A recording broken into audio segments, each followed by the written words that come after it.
20 respuestas. La Eucaristía. Escrito por Trent Horn. Narrado por Edgar Lujano. The Catholic Answers. Según el Catecismo de la Iglesia Católica, la Eucaristía tiene una importancia singular para los cristianos. Es fuente y culmen de la vida cristiana. Incluso, algunos de los peores críticos de la Iglesia comprenden la centralidad de esta doctrina. El ex sacerdote Bart Brewer escribe: de todos los antiguos dogmas de la religión católica romana, el dogma de la transubstanciación es el más perverso y satánico. Es el corazón mismo del romanismo y la clave del llamado sacrificio de la misa. Los ateos consideran que la doctrina de la Eucaristía es particularmente repugnante. En un debate sobre Dios y la moral, el escritor ateo Sam Harris dijo: este es para mí el verdadero horror de la religión. Permite que miles de millones de personas, perfectamente decentes y sensates, crean lo que solo los lunáticos podrían creer por sí mismos. Si mañana despiertas pensando que decir unas palabras en latín sobre tus panqueques los va a convertir en el cuerpo de Elvis Presley, entonces has perdido la cabeza. Pero si piensas más o menos lo mismo sobre una galleta y el cuerpo de Jesús, no eres más que un católico. No son solo los ateos declarados o los críticos de la Iglesia quienes niegan la presencia real de Cristo en la Eucaristía. Según una encuesta, a pesar de que el 91% de las personas que asisten a misa semanalmente dicen creer que Cristo está realmente presente en la Eucaristía, solo el 65% de los que asisten a misa mensualmente creen lo mismo. De hecho, de las personas que asisten a misa solo algunas veces al año, menos de la mitad creen que Cristo está realmente presente en la Eucaristía. Por supuesto, esto es de esperarse, porque si una persona no cree que Cristo está realmente presente en la Eucaristía, entonces estará menos inclinado a dedicar tiempo cada semana para recibirlo en la comunión. Por tanto, el objetivo de este pequeño libro es ayudar a los católicos y no católicos a comprender mejor la Eucaristía para que puedan acercarse más a Cristo a través de este sacramento. 1. ¿Qué enseña la Iglesia Católica sobre la Eucaristía? La palabra Eucaristía proviene de la palabra griega eucharistian, que significa acción de gracias. Es el sacrificio conmemorativo del cuerpo y la sangre de Cristo que se presenta bajo la forma del pan y el vino y que se ofrece al Padre para el perdón de los pecados. Después de esta ofrenda, la Eucaristía se consume y, mediante este acto, transmite la gracia santificante a los que se han preparado adecuadamente para recibir el cuerpo y la sangre de Cristo. Véase la respuesta 12. La Eucaristía, como el bautismo o la confesión, es un sacramento, una expresión externa de una recepción interior de la gracia. El Catecismo enseña que la Eucaristía es el signo eficaz y la causa sublime de la comunión de la vida divina y de la unidad del pueblo de Dios por la que la Iglesia subsiste. Catecismo de la Iglesia Católica, 1325. Sin embargo, la Eucaristía difiere de forma considerable de los demás sacramentos porque es fuente y culmen de la vida cristiana. Los demás sacramentos, como también todos los ministerios eclesiales y las obras de apostolado, están unidos a la Eucaristía y a ella se ordenan. Catecismo de la Iglesia Católica, 1324. Por ejemplo, el sacramento del bautismo nos introduce a la Iglesia para que podamos recibir la Eucaristía. El sacramento de la reconciliación nos cura para que podamos recibir la Eucaristía después de ser absueltos de nuestros pecados.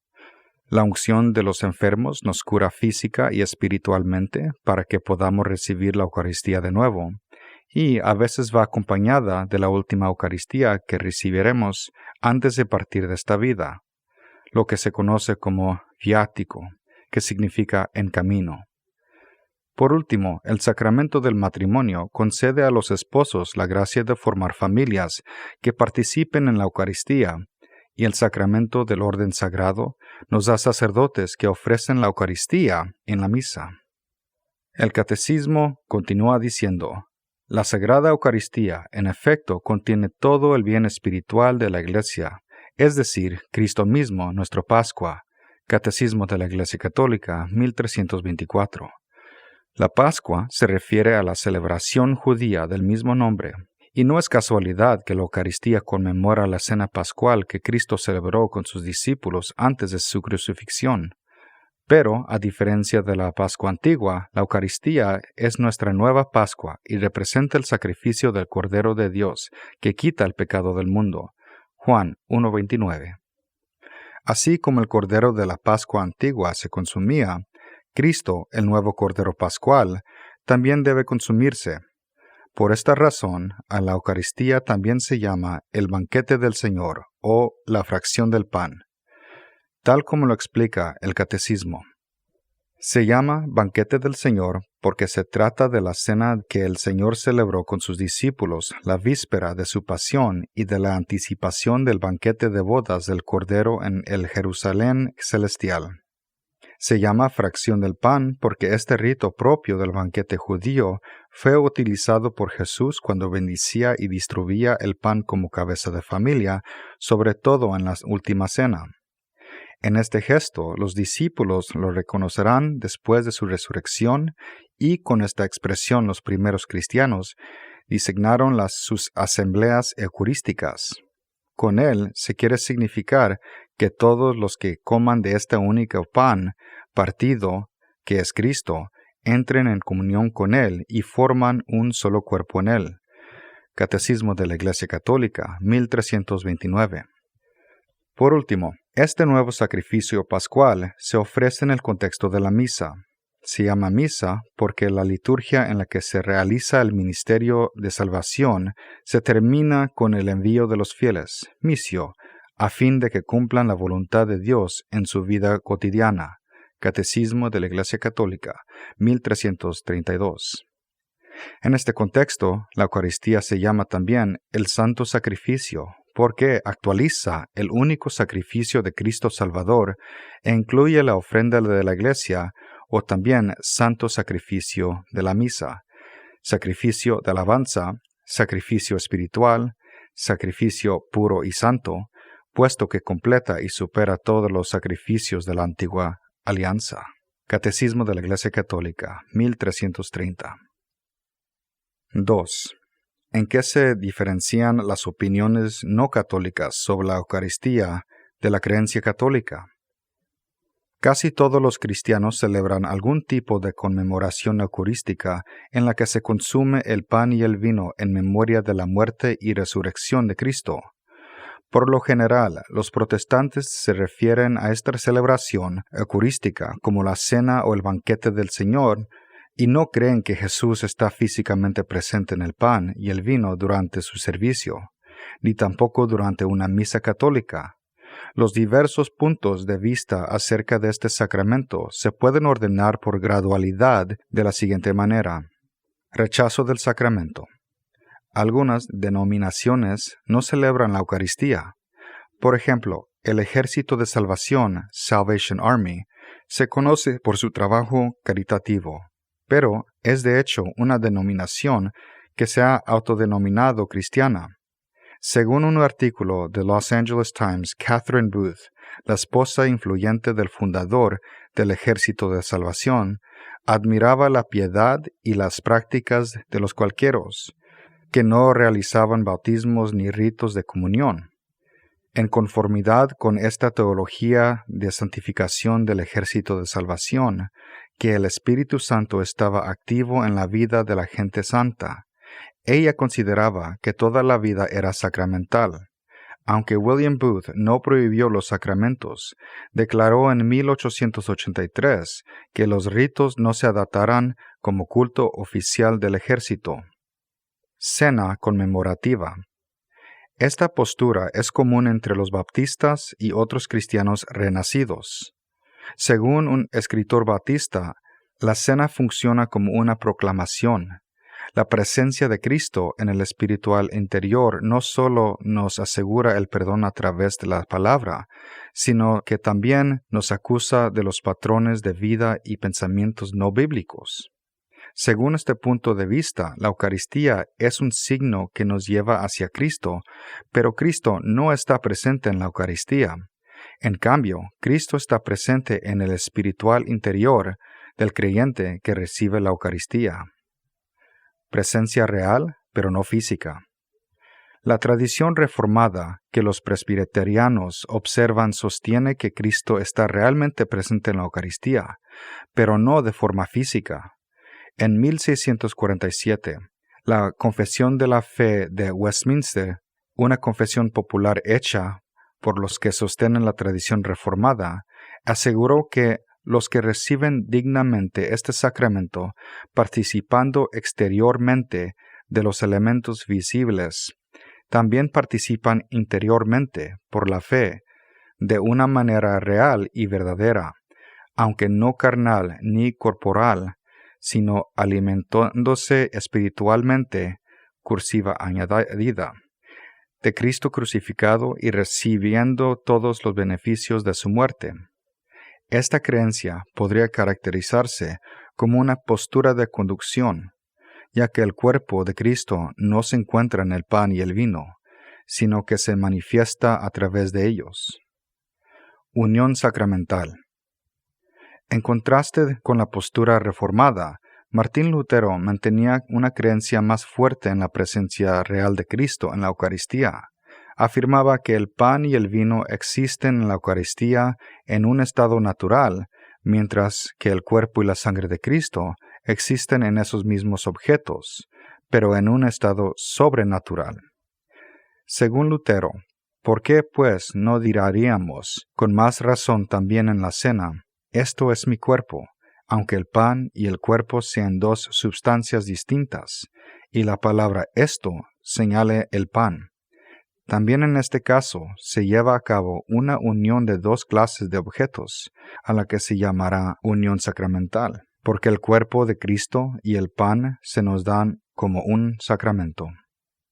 Dicho de otro modo, el pan y el vino consagrado contienen plenamente el cuerpo y la sangre de Cristo, pero no se convertirían en su cuerpo y su sangre. Cambio físico. La postura católica con respecto a la Eucaristía difiere de la protestante, ya que los católicos creemos que el pan y el vino en realidad se convierten en el cuerpo físico y la sangre física de Cristo durante la misa. Tras la consagración, el pan y el vino no subsisten, pues en su lugar está el cuerpo, la sangre, el alma y la divinidad de Jesucristo. El Concilio de Trento enseñó que en la Eucaristía se convierte toda la substancia del pan en la substancia del cuerpo de nuestro Señor Jesucristo, y toda la substancia del vino en la substancia de su sangre. Las iglesias ortodoxas orientales mantienen la misma creencia que los católicos, aunque a veces usan una terminología distinta para describir el cambio físico que ocurre cuando el pan y el vino se convierten en el cuerpo y la sangre. Dado que los sacerdotes ortodoxos orientales aún conservan órdenes sagradas válidas a pesar de no estar en comunión con el Papa y que mantienen la creencia en la presencia real de Cristo en la Eucaristía, un católico que se encuentra en una situación de emergencia, por ejemplo, en peligro de muerte, puede recibir la Eucaristía en su servicio ortodoxo. Véase la respuesta 14. 3. ¿Por qué creen los católicos que la Eucaristía es realmente el cuerpo y la sangre de Cristo si tiene exactamente el mismo aspecto que el pan y el vino? Para entender por qué los católicos creen que la Eucaristía se convierte en el verdadero cuerpo y la verdadera sangre de Cristo después de ser consagrada en la misa, es necesario entender dos ideas filosóficas: substancia y accidente. Una substancia indica lo que algo es, mientras que un accidente indica lo que una substancia posee. Así, por ejemplo, una manzana, que es una substancia, tiene muchos accidentes. Tiene una cáscara de un color determinado, cierto peso, forma, sabor, etc. Estos accidentes son lo que percibimos con nuestros sentidos. Pero una manzana es más que un conjunto de accidentes.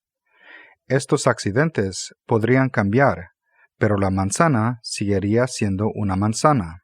Es decir, la manzana podría ser de otro color o tamaño. Estos accidentes siempre cambiantes están unidos dentro de una substancia inmutable que solo deja de existir cuando la manzana deja de existir, por ejemplo, cuando se come o se digiere. Con respecto a la Eucaristía, la Iglesia enseña que después de la consagración, la substancia del pan y el vino, lo que estos objetos son en su núcleo metafísico, cambia y se convierte en el cuerpo y la sangre de Cristo. Pero a pesar de que la substancia del pan y el vino cambia, los accidentes del pan y el vino, lo que percibimos de estas sustancias, permanecen. Por esta razón, la hostia consagrada aún tiene apariencia y el sabor de pan, y la preciosa sangre aún tiene la apariencia y el sabor del vino. El pan y el vino no se han transformado porque la forma o la apariencia del pan y el vino no han cambiado. En cambio, en la substancia del pan y el vino lo que ha cambiado. Así pues, los católicos enseñan que durante la consagración el pan y el vino son transubstanciados en el cuerpo y la sangre de Cristo. Sin embargo, los reformados protestantes del siglo XVI rechazaron la transubstanciación porque creían que era una creencia no bíblica y absurda. Martín Lutero dijo: «Es un juego de palabras absurdos y inauditos, porque pan se entiende al aspecto o los accidentes del pan, y que por vino se entendía el aspecto o los accidentes del vino. ¿Por qué entonces no interpretan todas las demás cosas por sus aspectos o accidentes?» La respuesta a la pregunta de Lutero es que Jesús se refirió al pan como su cuerpo y al vino como su sangre. Jesús no dijo: «Este pan contiene mi cuerpo» o «Yo estoy en este vino». Jesús simplemente dijo que el cuerpo y el vino eran su cuerpo y su sangre. Pues bien, dado que percibimos que el pan y el vino consagrados aún tienen la apariencia de vino y pan regulares, y que Jesús dice que en realidad no son pan y vino, sino su cuerpo y su sangre, entonces la única conclusión lógica es que, aunque los accidentes del pan y el vino que recibimos permanecen, la substancia, o lo que estas cosas son, se ha convertido en el cuerpo y la sangre de Cristo. Otros críticos de esta doctrina objetan que el término transubstanciación no se encuentra ni en la Biblia ni en los escritos de los padres de la Iglesia de los primeros 1000 años de la historia de la Iglesia. Pero la razón por la que el término no se utilizaba entre los primeros padres de la Iglesia es que no había desacuerdo entre ellos sobre la naturaleza de la Eucaristía. Estaban unánimemente de acuerdo en la que la Eucaristía representaba de forma física y real el cuerpo y la sangre de Cristo. Véase la respuesta 8. Además, en la historia de la Iglesia era habitual que las doctrinas se refieran oficialmente y que se crearan términos para esas definiciones, solo cuando había que combatir una herejía. Por ejemplo, las doctrinas de la Trinidad y la encarnación de Cristo no se definieron hasta siglos después de la época de los apóstoles, porque no habían sido seriamente cuestionadas hasta entonces. Para responder a estas disputas trinitarias y cristológicas, los teólogos católicos desarrollaron un lenguaje extrabíblico que les ayudara a explicar la doctrina y refutar a los herejes. Términos como homoousios, que describe la única substancia divina que pertenece por igual a cada persona de la Trinidad, y unión hipostótica, que describe la completa unión de las naturalezas divina y humana de Cristo, son ejemplos de ello. Algo parecido ocurrió en la Eucaristía. En el siglo XI, un monje llamado Berenguer de Tours argumentó que en el pan y el vino eran solo símbolos del cuerpo y la sangre de Cristo. En respuesta a enseñanzas como la suya, la Iglesia declaró en el Cuarto Concilio de Laterán, 1215, que su cuerpo y su sangre están verdaderamente contenidos en el sacramento del altar bajo las especias o la apariencia de pan y de vino, habiendo sido el pan y el vino transubstanciados por el poder de Dios en el cuerpo y su sangre. Estas enseñanzas se definió posteriormente en el Concilio de Trento en 1551, que enseñó que por la consagración del pan y del vino se opera la conversión de toda la substancia del pan en la substancia del cuerpo de Cristo nuestro Señor, y de toda la substancia del vino en la substancia de su sangre. La Iglesia Católica ha llamado justa y apropiadamente en este cambio transubstanciación. 4. Si la Eucaristía contiene la presencia física del cuerpo y la sangre de Cristo, ¿no implica esto que los católicos que la consumen son caníbales? De hecho, esta es una acusación muy antigua en contra de los cristianos que se remontan a los críticos paganos de la Iglesia primitiva. En el tercer siglo, Orígenes acusó a Celso, un crítico pagano, de actuar semejante a aquellos judíos que, a los comienzos de la predicación del cristianismo, divulgaron por todas partes calumnias en contra del Evangelio, como la que los cristianos sacrificaban a un niño y se comían su carne. En el segundo siglo, Justino Mártir respondió a los críticos judíos que acusaban a los cristianos de practicar obras ilusorias y despreciables, como perturbar la lámpara, unirse promiscuamente y alimentarse de carne humana.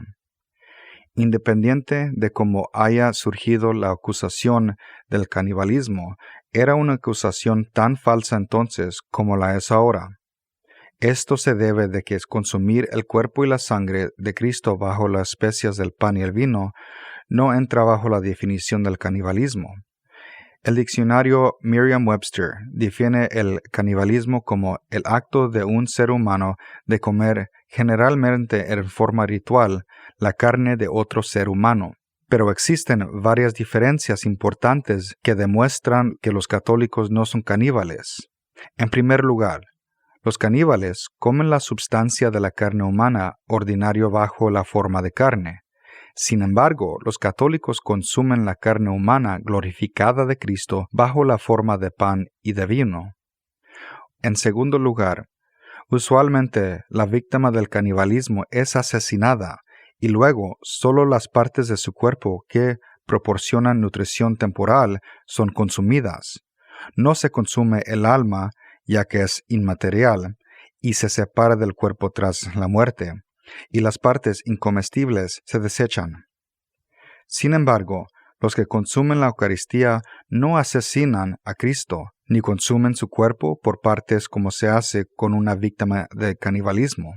Por el contrario, el comulgante recibe la persona completa de Cristo, su cuerpo, sangre, alma y divinidad, y, a diferencia del alimento temporal que el canibalismo le daría al cuerpo, la Eucaristía le proporciona al comulgante el alimento que lleva a la vida eterna. Otro punto importante que debemos recordar es que una interpretación simbólica de la Eucaristía tampoco se libra de esta objeción. Aunque Jesús no estuviera físicamente presente en la Eucaristía, el hecho de que la Eucaristía representa simbólicamente su cuerpo y su sangre aún implicaría que los protestantes participen en el canibalismo simbólico. Pero Cristo nunca ordenaría a sus seguidores representar simbólicamente un mal como el canibalismo, así como tampoco ordenaría a sus seguidores representar simbólicamente un mal como la violación o el asesinato. La simple verdad es que Cristo no nos ordena ser caníbales, ni de forma literal ni simbólica. Más bien nos ordena recibirlo corporalmente como el nuevo Cordero Pascual. Por último, puesto que Cristo es el Dios hombre, no nos relacionamos con Él como lo haríamos con otro ser humano. Adorar a un hombre, por ejemplo, sería básicamente idolatría. Pero, si ese hombre es Dios, como es el caso de Jesucristo, entonces no lo es. Del mismo modo, comerse a un humano normalmente se consideraría canibalismo. Pero si ese hombre es Dios, y Él nos ha dado su cuerpo de forma milagrosa para nuestro beneficio espiritual, entonces consumirlo no es canibalismo. De hecho, sería un pecado desobedecer el mandato directo de Dios de consumir su cuerpo y su sangre para que tengamos vida a través de él. 5. No era la intención de Jesús que sus apóstoles celebraran una cena conmemorativa perpetua en su honor en lugar de consumir su carne y su sangre en forma literal. Esta pregunta es engañosa, ya que nos limita a elegir entre una respuesta y la otra. Específicamente, nos obliga a aceptar el falso dilema de que o bien la Eucaristía es una cena conmemorativa en honor a Cristo, o bien es un sacrificio que tiene que ver con su cuerpo y su sangre de forma literal. Pero, ¿por qué no pueden ser ambas cosas? La Iglesia enseña que desde luego la Eucaristía es una cena conmemorativa, pero no solo eso. Según el Catecismo, nuestro Salvador en la última cena, la noche en que fue entregado, instituyó el sacrificio eucarístico de su cuerpo y su sangre para perpetuar por los siglos, hasta su vuelta, el sacrificio de la cruz, y confiar así a su esposa amada, la Iglesia, el memorial de su muerte y resurrección, sacramento de piedad, signo de unidad, vínculo de amor, banquete pascual en el que se recibe a Cristo. El alma se llena de gracia y se nos da una prenda de la gloria futura. Catecismo de la Iglesia Católica, 1323. Jesús dijo, hagan esto en memoria mía, y las palabras en memoria mía provienen de la palabra griega anamnesis, que significa más que el simple acto mental de recordar un evento o una persona del pasado. Más bien significa una remembranza generada por la acción de sacrificio. Podamos encontrar un ejemplo de ello en Levítico 24, 7-8, en el que se ordena al sacerdote israelita y a sus hijos ofrecer un sacrificio conmemorativo de pan al Señor cada sábado, Sabbat. Los versículos dicen, pondrás sobre cada fila incienso puro, que hará el pan en memorial anamnesis, manjar abrasada para el Señor. Se colocará en orden cada sábado en presencia continua ante el Señor de parte de los israelitas como alianza perpetua. La palabra original en hebreo que designa el memorial en este pasaje, ascará, también significa ofrenda conmemorativa. El paralelismo entre este sacrificio y el sacrificio de la misa, en la que se ofrece pan santo en el nuevo sábado para conmemorar la nueva alianza eterna de Cristo, es extraordinario. Del mismo modo, cuando Jesús dijo, hagan esto en memoria mía, no solo quiso decir, recuérdanme cuando hagan esta cena. Una traducción más exacta del mandato de Jesús sería, recíbanme como un sacrificio conmemorativo. Los primeros cristianos que se habían criado en el judaísmo no habrían tenido dificultad alguna para entender que una cena conmemorativa podría lograr que Dios se hiciera presente. Brent Petrie es un experto en la Sagrada Biblia. Lo explica en la siguiente manera. Así como Dios había estado realmente presente para su pueblo en el tabernáculo de Moisés y en el templo de Salomón, ahora Jesús estaría real y verdaderamente presente para sus discípulos en la Eucaristía. Y así como en el antiguo pan de la presencia había sido el signo de la alianza eterna de Dios, ahora la Eucaristía se convertiría en el signo perpetuo de la nueva alianza, sellada con su sangre. Una última objeción de la idea de que Cristo estaba instituyendo un sacrificio y no solo una cena conmemorativa es que Jesús estaba presente en la última cena. ¿Cómo podía Jesús haber ofrecido un sacrificio de sí mismo cuando los apóstoles aún podían verlo? ¿Acaso Jesús se recibió a sí mismo en la última cena? Los evangelios sinópticos describen a Jesús y los apóstoles comiendo como grupo, así que es poco probable que Jesús se haya abstenido mientras los demás comían. Pero, ¿cómo podría Jesús consumir su propio cuerpo y su propia sangre? Es importante recordar que la presencia física de Cristo en la Eucaristía no está limitada por el espacio y el tiempo. El teólogo dominico Giles Dimmock dice: Cristo no está presente meramente de forma física, sino más bien como un cuerpo glorificado, que según Santo Tomás tenía cualidades que sobrepasan lo físico, sin abandonar su corporalidad. Esta habilidad de trascender lo espacio y lo temporal permitió a Cristo estar físicamente presente tanto en el cuerpo humano ante los discípulos como en el pan de la última cena. Santo Tomás de Aquino dijo que era apropiado que Cristo se recibiera a sí mismo en la última cena, porque Cristo mismo fue el primero en poner por obra lo que ordenaba a los demás. Por eso quiso ser el primero en ser bautizado, antes de imponer el bautismo a los demás. Así leemos en Hechos 1:1. Jesús comenzó a hacer y enseñar. Por tanto, primero consumió su cuerpo y su sangre, y después lo dio a comer a sus discípulos. Por último, el Nuevo Testamento proporciona abundantes pruebas de que la intención de Jesús con respecto al pan que se ofrecía en la Eucaristía implicaba algo más que pan ordinario.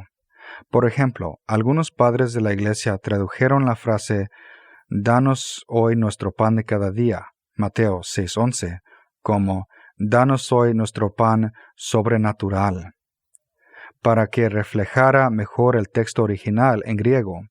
Además, cuando Jesús se apareció a los discípulos en el camino de Emaús, ocultó su identidad hasta que bendijo y partió el pan con ellos. En otras palabras, Jesús dejó en claro que después de la resurrección, sus discípulos no lo verían en su forma humana, sino que lo reconocerían al partir el pan. Lucas 24:35. 6. ¿Es el discurso del pan de vida de Juan 6 una prueba de la presencia real? A diferencia de los evangelios de Mateo, Marcos y Lucas, el evangelio de Juan no contiene una descripción de la última cena.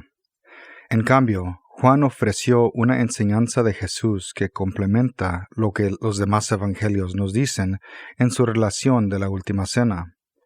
El pasaje de Juan 6 acontece después de que Jesús alimenta de manera milagrosa a 5,000 personas. El discurso del pan de vida comienza con un grupo de personas que lo seguían a causa de ese milagro. Cristo sabe que en realidad quieren más pan, así les dice: «Yo soy el pan de vida. El que venga a mí no tendrá hambre, y el que crea en mí no tendrá nunca sed». Juan 6:35. Ellos siguen cuestionando a Jesús sobre quién es, lo que lo lleva a responder: «Yo soy el pan vivo bajado del cielo. Si uno come de este pan, vivirá para siempre. Y el pan que yo le daré es mi carne, vida del mundo». Juan 6:51. Podríamos entender que Jesús quiere decir que su pan es el cuerpo que ofrecerá en la cruz por los pecados del mundo. Pero enseguida aclara lo que quiere decir cuando la gente le pregunta: «¿Cómo puede éste darnos a comer de su carne?». Jesús les dice: en verdad les digo que, si no comen la carne del Hijo del Hombre y no beben su sangre, no tendrán vida en ustedes. El que come mi carne y bebe mi sangre tiene la vida eterna, y yo lo resucitaré el último día, porque mi carne es verdadera comida y mi sangre es verdadera bebida. El que come mi carne y bebe mi sangre está en mí y yo en él. Así como me envió el Padre vivo y yo vivo por mi Padre, así también el que me come vivirá por mí. Juan 6:53-57. Aunque el texto original en griego transmite un mensaje incluso más impactante que lo que leemos en nuestro idioma, al comienzo del discurso, Jesús emplea la palabra phago, un vocablo genérico que significa comer. Sin embargo, en estos versículos la cambia por trogo, que significa mordiscar o masticar.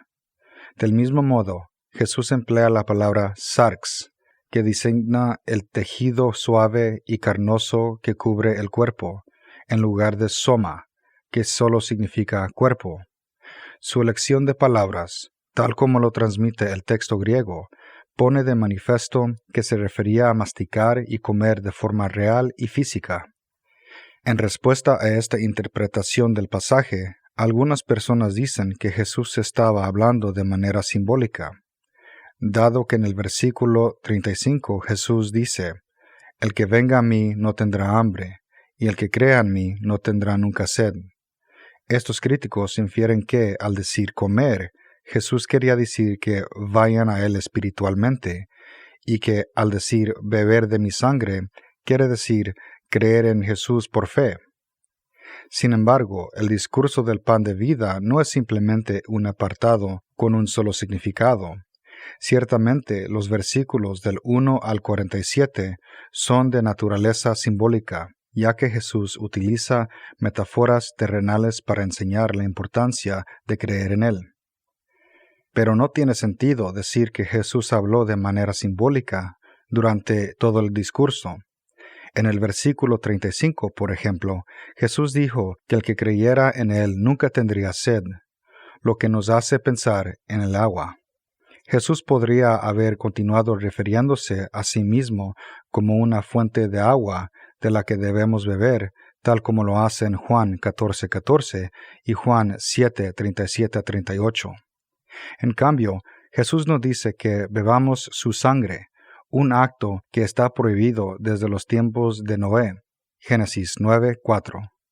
Más aún, la expresión hebrea comer la carne significa maldecir o usar lenguaje ofensivo. Si Jesús hubiera hablado de manera simbólica y no literal, la frase comer de mi carne implicaría que Él quería que lo maldijéramos y rompiéramos la ley de Dios para obtener la vida eterna. Una explicación más plausible de la teoría simbólica es que Jesús se estaba refiriendo literalmente al maná, el alimento celestial, a lo largo del discurso. Tal como Brant Pitre argumenta en su libro Jesús y las raíces judías de la Eucaristía, Jesus and the Jewish Roots of the Eucharist, muchos judíos de la antigüedad esperaban a un Mesías divádico que derrocara a los opresores de Israel, pero otros judíos esperaban a un Mesías mosaico que daría inicio a un nuevo éxodo y guiaría a Israel a una nueva tierra prometida celestial. Uno de los signos del Mesías mosaico sería su capacidad para producir el maná, el pan milagroso que cayó del cielo y alimentó a los israelitas en el desierto después de su salida del Egipto. Éxodo 16. En Juan 6:49-50, Jesús indica precisamente que dará a la gente un pan superior al antiguo maná. Como dice Pitre, si el antiguo maná era el milagroso alimento de los ángeles, ¿podría el nuevo maná ser solo pan y vino ordinarios? De ser así, el antiguo maná sería superior al nuevo. Si Jesús hubiera querido que sus discípulos judíos consideraran la Eucaristía como comida y bebida ordinarias, desde luego nunca la habría identificado con el nuevo maná del cielo. Por último, Juan nos dice que desde entonces muchos de sus discípulos se volvieron atrás y ya no la andaban con él. Juan 6:66. Incluso los discípulos de Jesús cuestionaron sus enseñanzas, pero él nunca les dijo que estaba utilizando lenguaje simbólico. En otra ocasión, se había aclarado sus palabras. Aquella vez que sus discípulos pensaron que Jesús hablaba de comida literal, mientras que él hablaba metafóricamente de cumplir la voluntad del Padre. Juan 4:32-34. Pero, en el caso del discurso del pan de vida, Jesús reafirmó la dificultad de esta enseñanza, y sus discípulos no dejaron de seguirlo, porque sabían que él tenía, como dijo Pedro, palabras de vida eterna. Juan 6:68-69. 7. ¿Cuáles son algunas objeciones comunes a la evidencia bíblica a favor de la Eucaristía? Quizás la objeción más común a la evidencia bíblica a favor de la Eucaristía es que era común que Jesús recurriera a metáforas para hablar de él mismo, y, sin embargo, los católicos no interpretan ninguna literalmente. Por ejemplo, los apologistas protestantes Norman Geisler y Ralph McKenzie señalan que Jesús dijo: yo soy la puerta, Juan 17, y yo soy la vid, Juan 15:5, y como ellos lo dicen aún así, los expertos católicos romanos no interpretan estas afirmaciones de forma literal, a pesar de que provienen del mismo libro que dice, este es mi cuerpo. Por lo tanto, no es necesario interpretar las palabras de Jesús de forma literal cuando dice, este es mi cuerpo, o coman de mi carne. El problema del argumento de Geisler y Mackenzie es que puede llevarse demasiado lejos. Si cualquiera de los mandatos de Jesús es demasiado exigente o extraño, simplemente se puede descartar como una metáfora, dado que Cristo utilizó metáforas en otras ocasiones. Por supuesto, la cuestión no es si Cristo habló metafóricamente o no. La cuestión es si habló metafóricamente en esta ocasión. En primer lugar, observamos que Jesús nunca se refiere a sí mismo continuamente como una puerta o una viña de la misma manera en la que dice al público continua y enfáticamente que deben comer su carne. En segundo lugar, Cristo no nos dice que debemos lubricar sus verdaderas bisagras, ni regar sus verdaderas raíces en Juan 10 o 15. Esto contrasta con su mandato que debemos comer su cuerpo como verdadera comida y su sangre como verdadera bebida. Por último, nadie rechazó a Cristo por usar metáforas relacionadas a una puerta o a la viña, pero cuando declaró que había que comer su carne para tener vida eterna, muchos de sus discípulos se volvieron atrás y ya no andaban con él. Juan 6:66. El hecho de que estos seguidores abandonaron a Jesús muestra que no lo malentendieron. Más bien, interpretaron sus afirmaciones de manera literal y decidieron rechazarlas. Otra objeción común viene de Juan 6:63. Geisler y Mackenzie dicen que este versículo resuelve la interpretación completa del pan de vida, porque en él Jesús dice, el Espíritu es el que da vida, la carne no sirve para nada. Las palabras que les ha dicho son espíritu y vida. Según críticos como ellos, esto significa que Jesús no nos mandó comer su carne de forma literal, ya que la carne no sirve para nada. En cambio, Jesús solo quería que creamos las palabras que dijo, ya que sus palabras son espíritu y vida. El problema con esta objeción es que lo que Jesús entendía por espíritu y carne es destino a lo que nosotros entendemos hoy por estos términos. Para nosotros, espíritu y carne suelen ser sinónimos de inmaterial y material.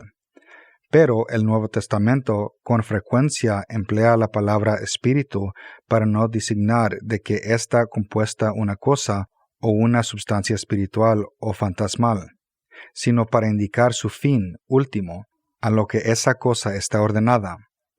El espíritu es aquello que está ordenado a las cosas de arriba o las cosas que se encuentran en el mundo espiritual. La carne, por lo contrario, se refiere a lo que es corruptible y está ordenado al mundo material. Pablo habla tanto de personas espirituales que juzgan todas las cosas sin ser juzgadas por nadie. Primera carta de Corintios 2:15, como de hombres de la carne. Primera carta de Corintios 3:1. Sin embargo, en ambas ocasiones está hablando de personas con cuerpos físicos. El apologista católico Karl Keating resume la inutilidad de usar Juan 6:63 para invalidar la interpretación católica de la Eucaristía de la siguiente manera. ¿Acaso creen los fundamentalistas que Cristo, que acaba de ordenar a sus discípulos que comieran su carne, ahora les dice que hacerlo sería inútil? ¿Es eso lo que significa la carne no sirve para nada? Coman mi carne, pero se darán cuenta de que es una pérdida de tiempo. ¿Es así como debía entenderse?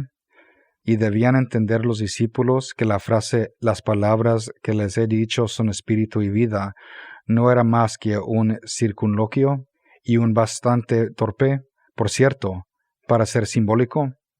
Por último, observamos que Jesús nunca dijo «mi carne no sirve para nada», solo dice que la carne Los aspectos corruptibles y materiales de este mundo no sirven para nada. Rechazar la Eucaristía por entender el aspecto de pan y de vino, es decir, emitir un juicio material en vez de espiritual, es lo que no sirve para nada. En cambio, las palabras de Jesús, coman mi carne y beban mi sangre, son espíritu y verdad, y por obedecerlas tenemos vida. 8. ¿Qué creía la iglesia primitiva sobre la Eucaristía? Hechos 2:42 nos dice que los primeros cristianos acudían asiduamente a las enseñanzas de los apóstoles, a la comunión, a la fracción del pan y las oraciones. Según un protestante e historiador de la iglesia J.N.D. Kelly, la enseñanza de los primeros cristianos acerca de la Eucaristía era indudablemente realista, es decir, el pan y el vino consagrado se consideraban y se trataban y denominaban como el cuerpo y la sangre del Salvador. El académico anglicano Darwell Stone aseguró lo mismo y afirma: en todos los escritos de los padres existe un acuerdo ininterrumpido en que el pan y el vino son el cuerpo y la sangre de Cristo, y en la Eucaristía es un sacrificio. Los siguientes pasajes de los padres de la Iglesia son solo algunos de los escritos que demuestran su unanimidad acerca de este tema. San Ignacio de Antioquía, 110 después de Cristo. Los herejes se abstienen de la Eucaristía y de la oración porque no confiesan que la Eucaristía es la carne de nuestro Salvador Jesucristo, la carne que padeció por nuestros pecados y que el Padre resucitó por su bondad. Los que rechazan el don de Dios perecen de sus disputas. San Justino Mártir, 151 después de Cristo. Tal como se ha enseñado, el alimento que se ha convertido en la Eucaristía por la oración eucarística que Él estableció y cuyo cambio nutre nuestra sangre y nuestra carne, es la carne y la sangre de aquel Jesús encarnado. San Irineo de León, 189 después de Cristo. Si el Señor procediera de otra que no es el Padre, ¿cómo podría justamente tomar el pan, que es creación nuestra, y declarará que en su cuerpo y afirmará la mezcla del cáliz es su sangre? Orígenes, 248 después de Cristo. Antiguamente de forma oscura estuvo el maná como alimento. Ahora, sin embargo, está a plena vista el verdadero alimento, el carne del Verbo de Dios, tal como Él lo dice: mi carne es verdadera comida y mi sangre es verdadera bebida. Juan 6:55. A pesar de la evidencia abrumadora de que había una creencia unánime entre los padres de la Iglesia que afirmaba la presencia física de Cristo en la Eucaristía, algunos escritores distorsionan los documentos históricos para adaptarlos a sus propios esquemas e ideologías. Consideramos, por ejemplo, los escritos de Bart Brewer en un tratado El misterio de la Eucaristía, The Mystery of the Eucharist. Asegura: la idea de una presencia corporal en la Eucaristía fue vagamente sostenida por algunos como Ambrosio. Pero consideramos el siguiente pasaje de Ambrosio y preguntamos si solo sostiene vagamente que la presencia de Cristo era física. ¿Por qué buscan el orden de la naturaleza en el cuerpo de Cristo si ven que el mismo Señor Jesús nació de una virgen, no según la naturaleza? Es la verdadera carne de Cristo que fue crucificada y enterrada. Esto es entonces verdaderamente el sacramento de su cuerpo. Otros críticos sacan de contexto los escritos de los padres para insinuar que algunos creían solo en la presencia simbólica de Cristo en la Eucaristía. Por ejemplo, el apologista protestante William Webster dice que Tertuliano, el padre de la Iglesia del tercer siglo, se refirió al pan y el vino de la Eucaristía como símbolos y figuras que representan el cuerpo y la sangre de Cristo. Declaró específicamente que estos no eran el cuerpo y la sangre literalmente del Señor. Webster se refiere al siguiente pasaje de Contra Marción de Tertuliano. Luego, después de haber tomado el pan y haber dado a sus discípulos, lo convirtió en su propio cuerpo al decir: esto es mi cuerpo, es decir, la figura de mi cuerpo. Sin embargo, no podía haber una figura si antes no había un cuerpo verdadero. El problema con la interpretación de Webster es que Tertuliano estaba refutando al hereje Marción, que sostenía que Cristo en realidad no era humano, sino que tenía un cuerpo irreal o ilusorio. De ser así, la Eucaristía no podría ser un signo del cuerpo de Cristo, porque Cristo nunca tuvo un cuerpo. Cuando los padres de la Iglesia, como Tertuliano, utilizaban palabras como signo o figura, no querían decir que la Eucaristía es solo un símbolo, como lo asegura Kelly. No debe suponerse, desde luego, que este lenguaje simbólico implica que el pan y el vino se consideraban meros indicadores o señales de realidades ausentes. Más bien, se aceptaban como signos de realidad que de alguna manera estaban verdaderamente presentes, aunque solo podían aprenderse a través de la fe. El mismo Webster admite que con el tiempo surgieron explicaciones más claras de la Eucaristía que le describían como la transformación de los elementos en el cuerpo y la sangre de Cristo de forma literal en los escritos de los padres como Cirilo de Alejandría, Gregorio de Niza, Gregorio Nicienzo, Crisóstomo y Ambrosio. 9. ¿Es la Eucaristía una copia de prácticas paganas? Existen dos tipos de críticos que afirman que el sacramento de la Eucaristía fue tomada de religiones paganas. Los protestantes anticatólicos, que creen que las creencias específicamente católicas provienen de la mitología pagana, y los mitificadores de Jesús, que creen que Jesús nunca existió y que cualquier cosa relacionada a él se toma de esas mismas mitologías. Bart Brewer representa la posición típica de los evangélicos anticatólicos al decir que, después de la conversión de Constantino y la legalización del cristianismo, los nuevos conversos trajeron ritos paganos que introdujeron audazmente en la Iglesia con terminología cristiana, con los que corrompieron de la fe primitiva.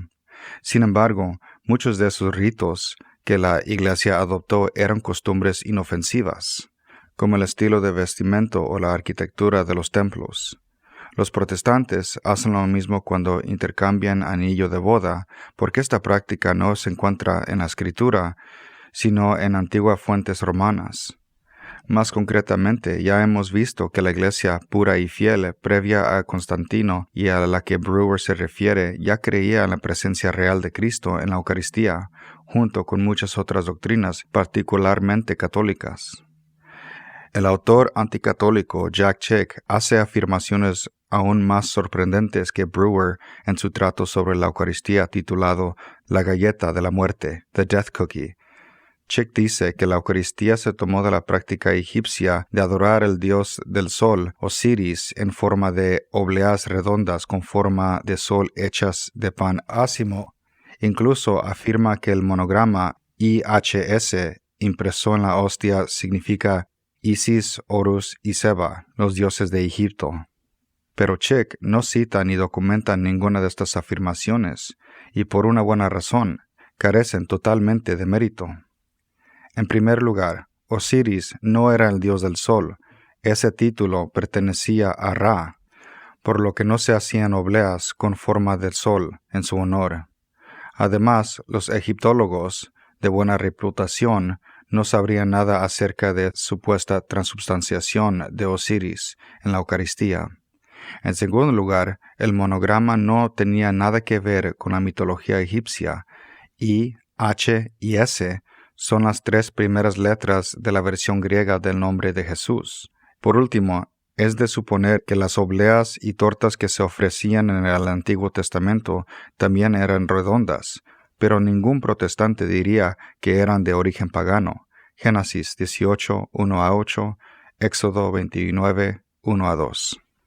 Los mitificadores de Jesús citan con frecuencia el siguiente pasaje de San Justino Mártir. Dijo, «Esta es mi sangre», y se la dio solo a ellos. Esto los malvados demonios han imitado a los misterios de Mitra, ordenando que se haga lo mismo.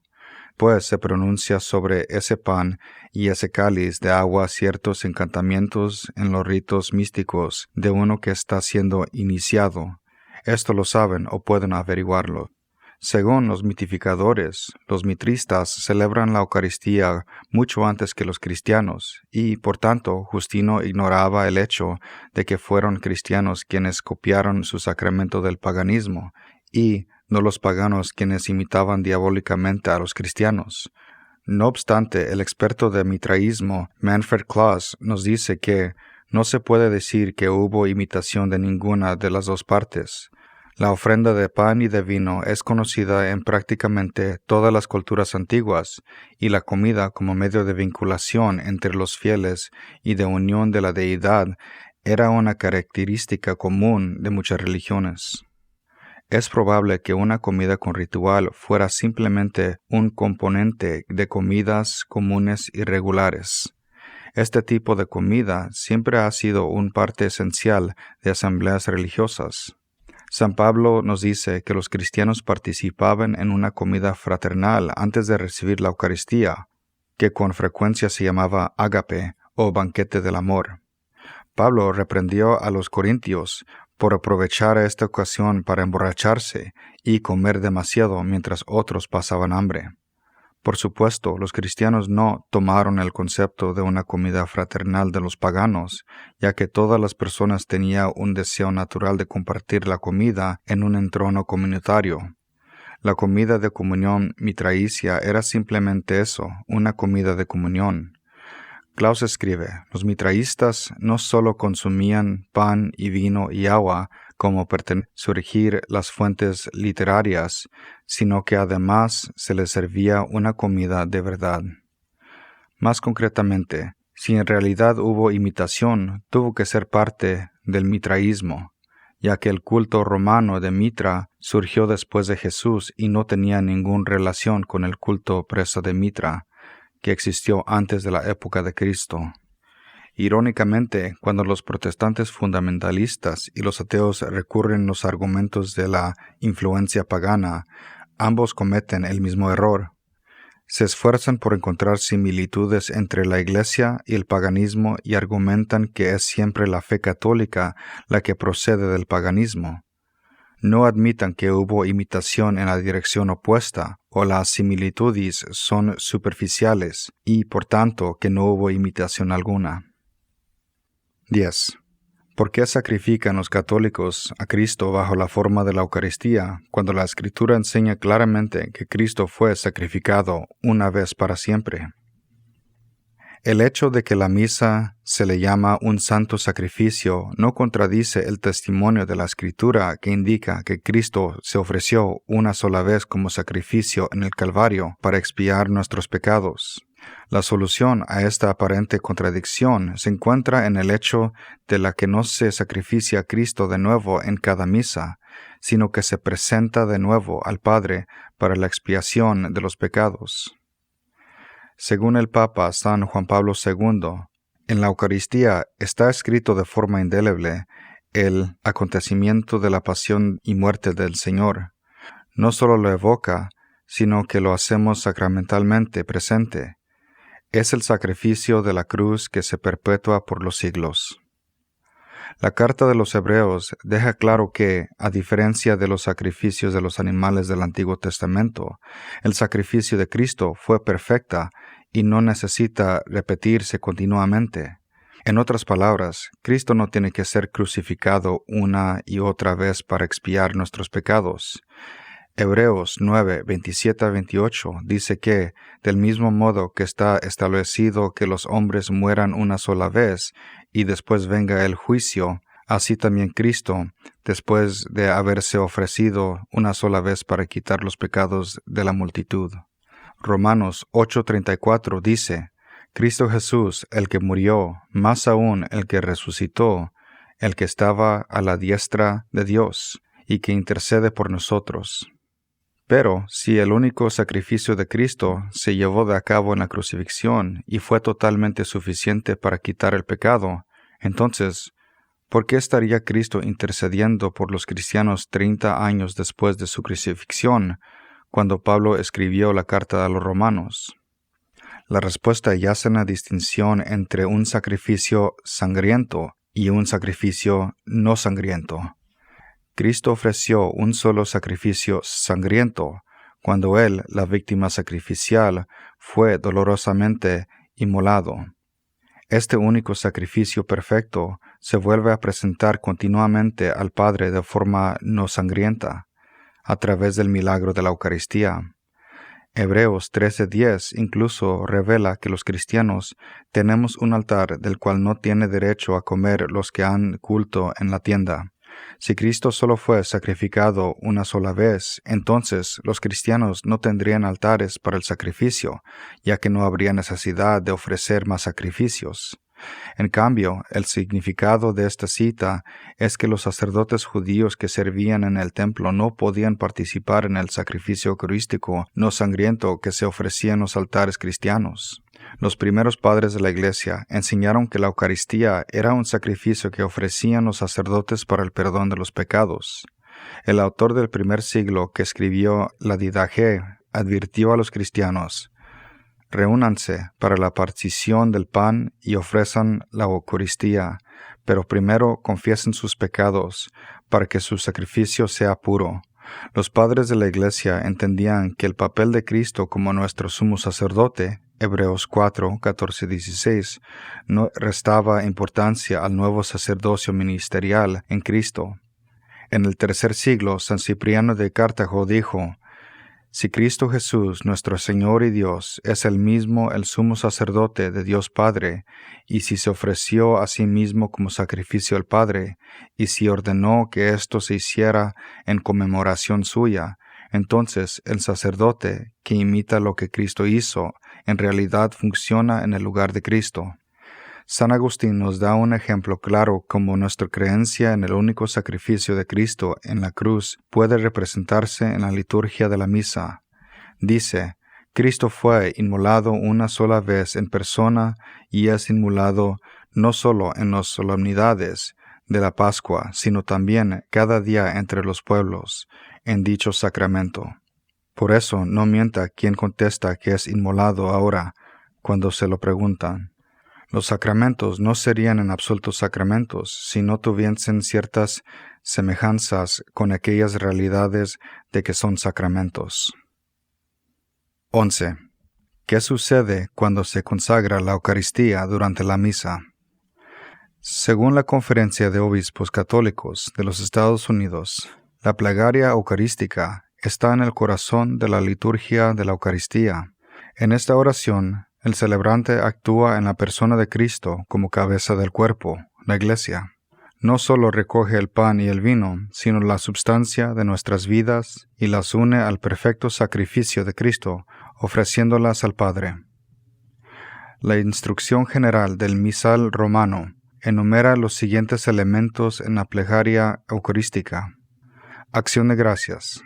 El sacerdote, en nombre de todo el pueblo santo, glorifica a Dios Padre y le da gracias por toda la obra de salvación o por alguno de sus aspectos particulares, según el tiempo litúrgico que se celebra. Aclamación. La asamblea se une al coro con los ángeles y santos y canta el santo. Epiclesis. La Iglesia implora que el poder del Espíritu Santo, porque los dones que han ofrecido los hombres se conviertan en el cuerpo y la sangre de Cristo. La Iglesia también pide para que el sacrificio de Cristo que se va a recibir en la comunión sea para la salvación de quienes lo reciban. Narración de la institución y la consagración. Al repetir las palabras y acciones de Cristo en la última cena, se perpetúa el sacrificio que Él instituyó. Anamnesis. La Iglesia realiza el memorial del mismo Cristo, recordando su pasión, su gloriosa resurrección y su ascensión al cielo. Oblación. La Iglesia ofrece el mismo sacrificio inmaculado de la Eucaristía al Padre a través del Espíritu Santo. La Iglesia también quiere que los fieles se ofrezcan a sí mismos para que, con la meditación de Cristo, sean llevados a la unidad de Dios y unos con otros. Intercesiones. La Eucaristía se celebra en comunión con toda la Iglesia celeste y terrena. Todos sus miembros, vivos y difuntos, son llamados a participar en la rendición y salvación adquiridas por el cuerpo y la sangre de Cristo. Doxología final. La glorificación de Dios se expresa y confirma con la aclamación del pueblo. Amén. En la encíclica Ecclesia de Eucaristía, el Papa San Juan Pablo II enseñó que es el sacerdote ordenado quien realiza como representante de Cristo el sacrificio eucarístico y lo ofrece a Dios en nombre de todo el pueblo. Por eso se prescribe en el misal romano que es únicamente el sacerdote quien pronuncia la plegaria eucarística, mientras el pueblo de Dios se asocia a ella con fe en silencio. Según la instrucción general, la naturaleza de las intervenciones presidenciales exige que se pronuncien claramente y en voz alta y que todas las escuchen atentamente. Por consiguiente, mientras interviene el sacerdote, no se cante ni se rece otra cosa y estén igualmente callados el órgano y cualquier otro instrumento musical. Mucha gente se pregunta exactamente cuándo el pan y el vino se convierten en el cuerpo y la sangre de Cristo durante esta parte de la misa. Según el Catecismo, esto ocurre mientras el sacerdote pronuncia las palabras de la institución o las palabras que Jesús pronunció en la última cena y que incluyen la frase «Esto es mi cuerpo». Estas palabras, por la fuerza de las palabras y de la acción de Cristo y el poder del Espíritu Santo, hacen sacramentalmente presentes bajo las especies de pan y de vino su cuerpo y su sangre, su sacrificio ofrecido en la cruz de una vez para siempre. Catecismo de la Iglesia Católica, 1353. 12. ¿Bajo qué circunstancias pueden los católicos recibir la Eucaristía? Según el Código de Derecho Canónico, todo bautizado a quien el derecho no se le prohíba puede y debe ser admitido a la Sagrada Comunión. Para que pueda administrarse la Santísima Eucaristía a los niños, se requiere que tengan suficiente conocimiento y hayan recibido una preparación cuidadosa, de manera que entiendan el ministerio de Cristo en la medida de su capacidad y puedan recibir al cuerpo del Señor con fe y devoción. Quien tenga conciencia de hallarse en pecado grave, no celebre la misa ni comulgue el cuerpo del Señor sin acudir antes de la confesión sacramental. ¿Por qué prohíbe la Iglesia recibir la Eucaristía cuando uno está en pecado mortal? San Pablo dio una severa advertencia a cualquiera que recibiera la Eucaristía de forma indigna o pecaminosa. Escribió: «Quien coma el pan o beba la copa del Señor indignamente será reo del cuerpo y de la sangre del Señor. Examínese pues cada cual, y coma así el pan y bebe de la copa, pues quien come y bebe sin discernir el cuerpo, come y bebe su propio castigo. Por eso hay entre ustedes muchos enfermos y muchos débiles, y mueren un pocos». Primer carta de Corintios 11, 27-30. A pesar de que la Eucaristía tiene el poder de borrar el pecado venial y las imperfecciones menores del alma, la Iglesia enseña que cualquiera se consciente de haber cometido un pecado mortal, es decir, un pecado grave, liberalmente elegido, y lo que espera de la gracia de Dios, no debe recibir la Eucaristía. La persona trae juicio sobre sí misma si, cuando está en pecado mortal, consume al mismo Salvador al que ha abandonado por sus pecados. El Código de Derecho Canónico dice que esta persona no debe comulgar el cuerpo del Señor sin acudir antes a la confesión sacramental, a no ser que concurra un motivo grave y no haya oportunidad de confesarse, y en este caso tenga presente que está obligado a hacer un acto de contrición perfecta, que incluye el propósito de confesarse cuando antes. La obligación de asistir a misa los domingos y los días de precepto es distinta a la obligación de recibir la Eucaristía. La Iglesia solo requiere que la persona reciba la Eucaristía una vez al año, por lo general durante el tiempo de Pascua. Nadie está obligado a recibir la Eucaristía en una misa, porque la persona puede estar en pecado mortal o no estará preparada para recibirla. Sin embargo, aunque la persona no puede recibir la Eucaristía físicamente, aún puede hacer un acto de comunión espiritual y rezar para recibir a Jesús en su corazón. Santa Teresa de Ávila dijo: cuando no comulguen y oigan misa, pueden comulgar espiritualmente, que es un grandísimo provecho, pues es mucho lo que se imprime en nosotros el amor del Señor. Tampoco es obligatorio que una persona asista a la misa para recibir la Eucaristía.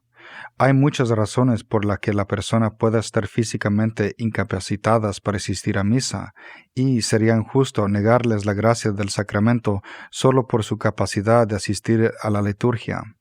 Los enfermos o las personas confinadas en casa, por ejemplo, pueden recibir la Eucaristía de un sacerdote, un diácono, un acólito o otra persona calificada. Sin embargo, aunque una persona no se encuentre en el estado adecuado para recibir la Eucaristía, aún está obligada a asistir a la misa.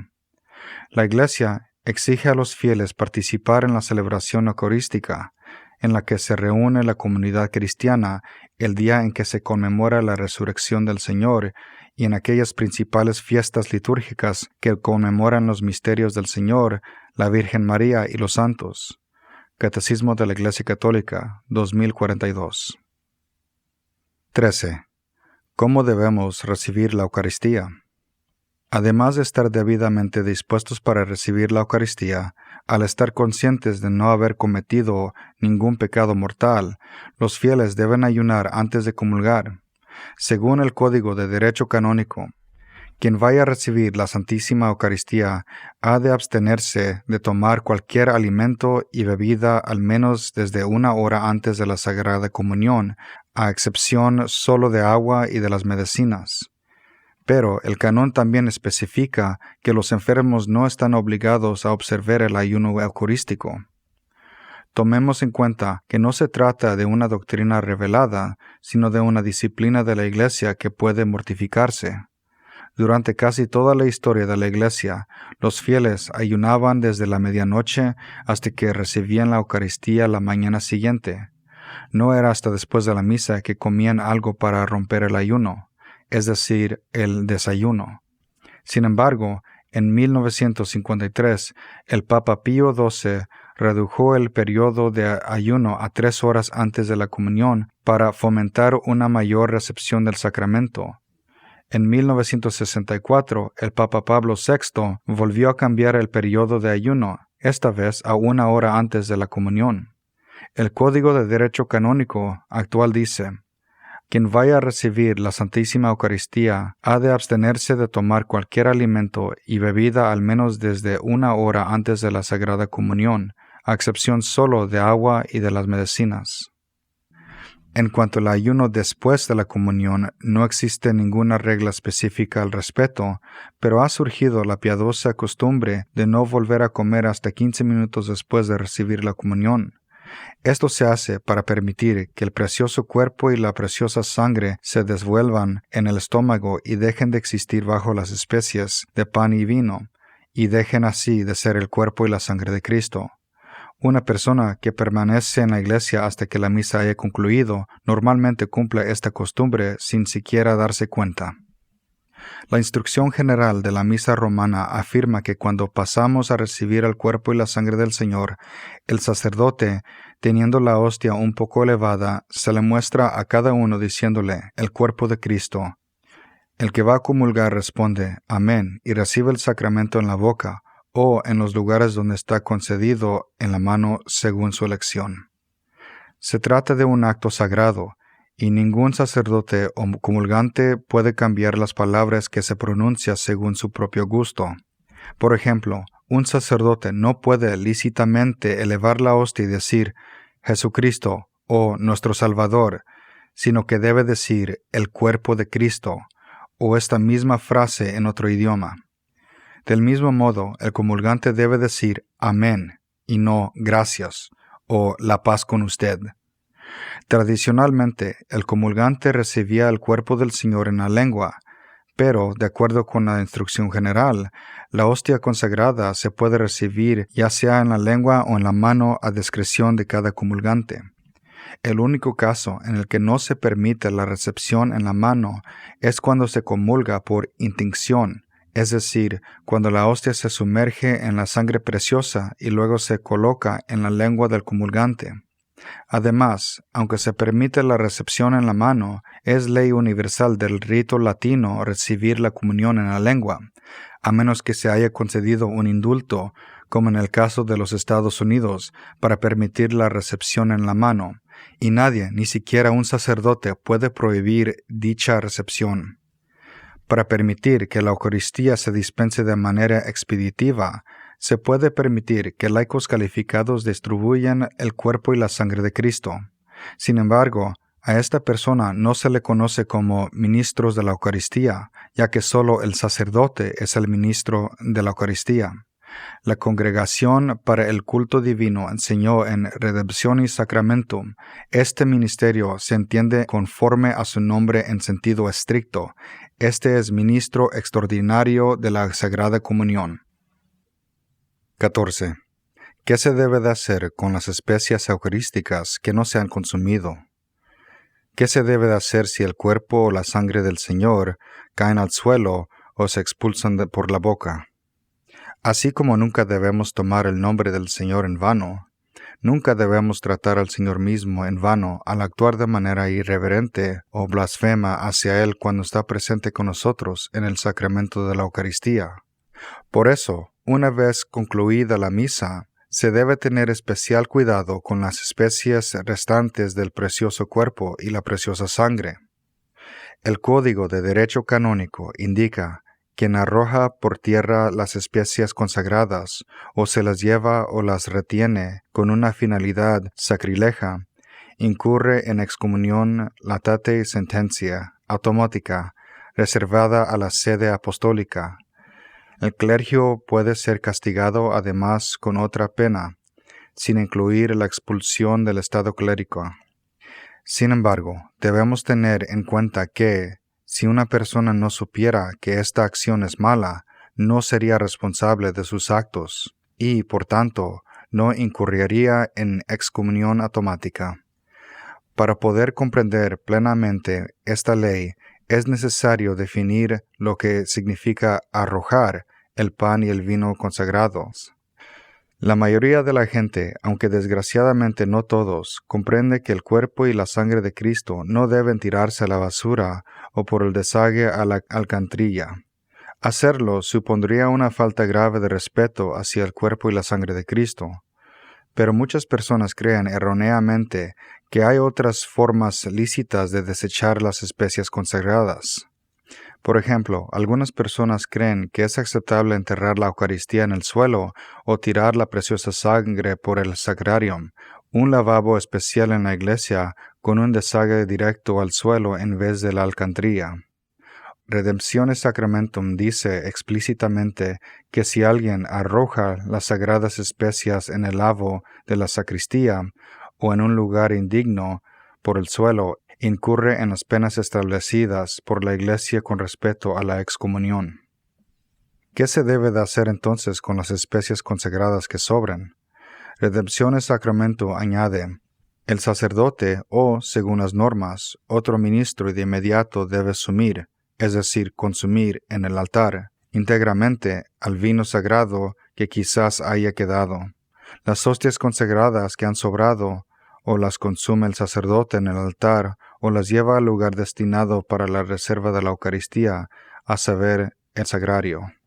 En el caso de que alguien derrame la preciosa sangre, quizá mientras sirva durante la misa, la instrucción general dice: el sitio en el que haya caído, lávese con agua y luego échese esta agua en el sacrarium, situado en la sacristía.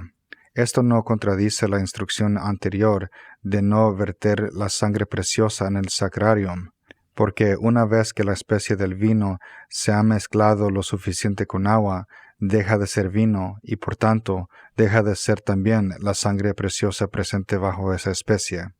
Los elementos que antes constituían la sangre preciosa entonces pueden verterse en el sacrarium del mismo modo que se lavan en él otros elementos que se encuentran en los cálices y en otros objetos litúrgicos. La misma regla aplica cuando se tiene que lavar con agua en lugar donde se ha expulsado una hostia particularmente digerida o masticada. Los restos de la hostia deben recogerse y disolverse en agua en el sacrarium. Esto debe hacerse incluso cuando el lugar del suceso esté lejos del sacrarium, porque el cuerpo de Cristo no merece nada menos. Curiosamente, si un insecto, como una mosca, llega a caer en el cáliz, el sacerdote tiene varias opciones que no incluir ingerir el animal. Santo Tomás dijo: se debe tirar el vino y, una vez limpiado el cáliz, echar otro vino para consagrarlo. Pero, si algo similar llega a suceder después de la consagración, el insecto debe recogerse con cuidado, lavarlo detenidamente, quemarlo y echar en el sacrarium las cenizas y el líquido de la ablución. 15. ¿Pueden los no católicos recibir la Eucaristía? Normalmente, una persona debe estar bautizada o haber sido recibida en la fe católica para poder recibir la Eucaristía, pero, aun en ese caso, debe estar libre de pecado mortal o de penas canónicas como la excomunión. La Didache, por ejemplo, amonestó a los cristianos del primer siglo diciendo que nadie coma ni beba de la Eucaristía, sino los bautizados en el nombre del Señor, pues acerca de ello dijo el Señor: no den lo santo a los perros.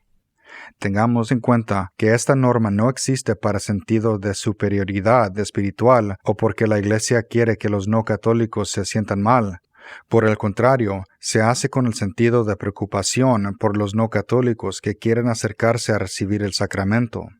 La Iglesia Católica enseña que la Eucaristía es realmente el cuerpo y la sangre de Cristo. Cuando el comulgante dice amén al recibir la Eucaristía, está diciendo que cree no solo en este principio de la fe, sino también en todo lo que enseña la Iglesia Católica. Si no cree en estas enseñanzas, entonces su consentimiento para recibir el sacramento no puede ser válido. Por supuesto, si desea recibir la Eucaristía, entonces puede integrarse en la Iglesia Católica para que su comunión con la Iglesia sea tan completa con su comunión con Cristo en la Eucaristía.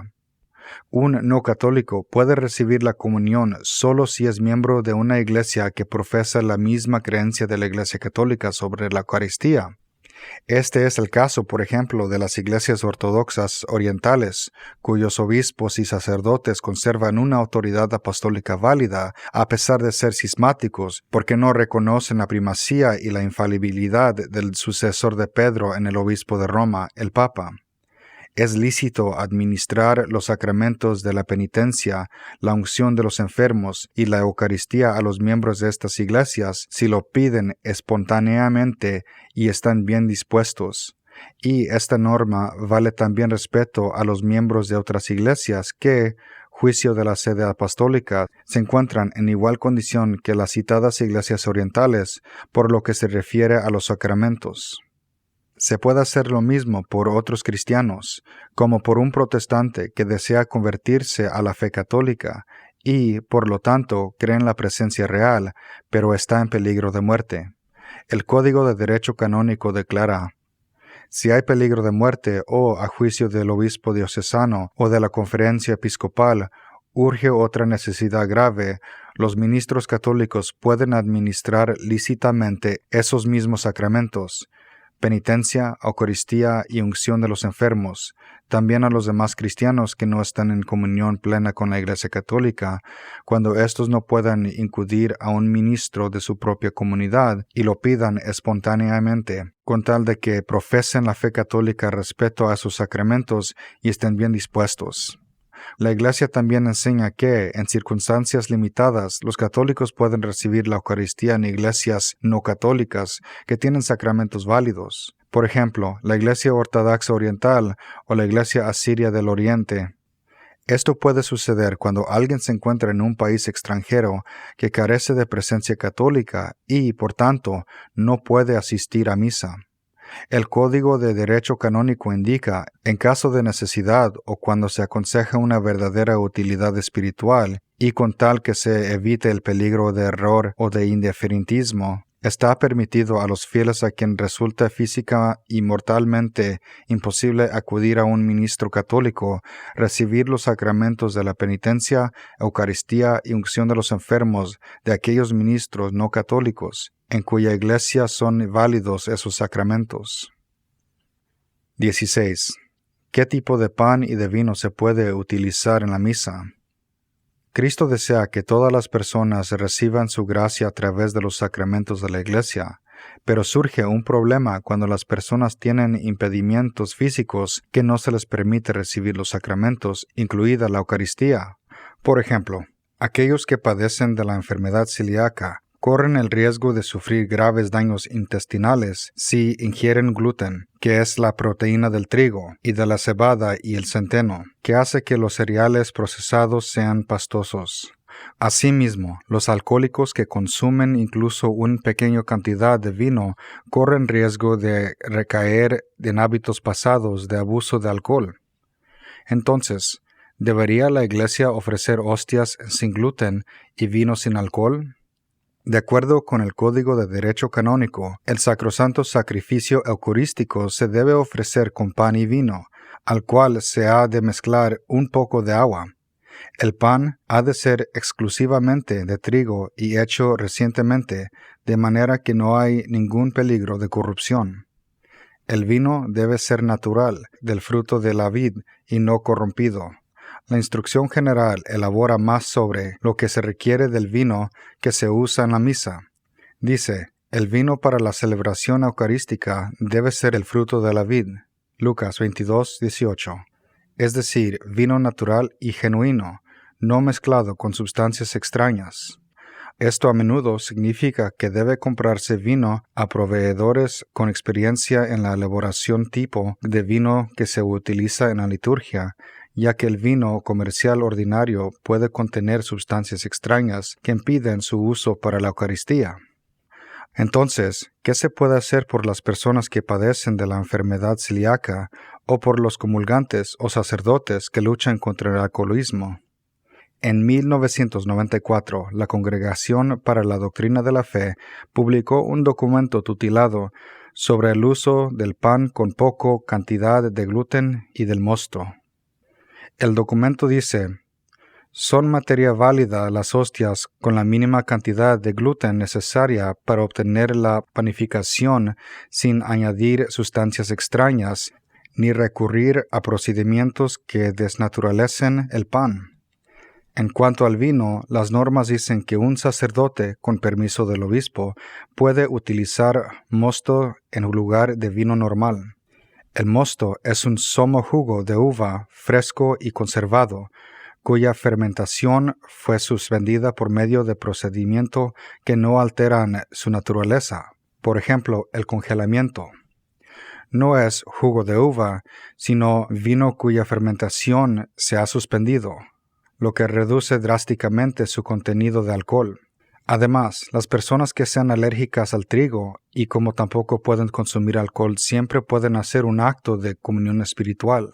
Santo Tomás de Aquino abogó por esta práctica y en el Concilio de Trento se aprobó. Sin embargo, las personas que solamente pueden recibir una de las especias consagradas pueden comulgar, ya sea bajo la forma de pan o bajo la forma de vino.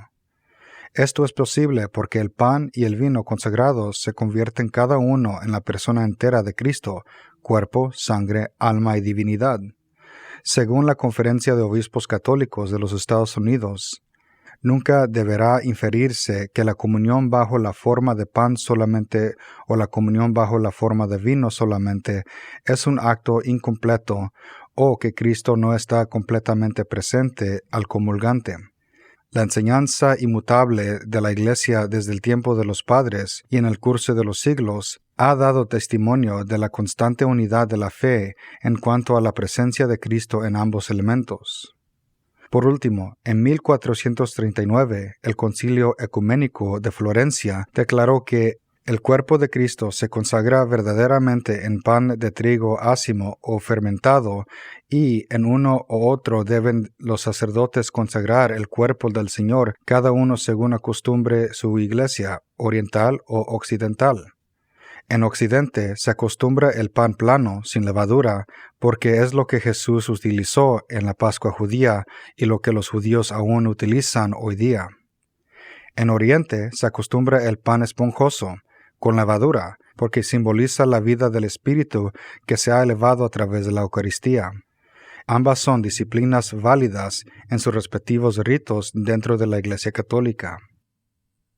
17. ¿Qué enseñó el Concilio Vaticano II acerca de la Eucaristía? La misa y el sacramento de la Eucaristía son temas que reciben atención en diversos documentos del Concilio Vaticano II.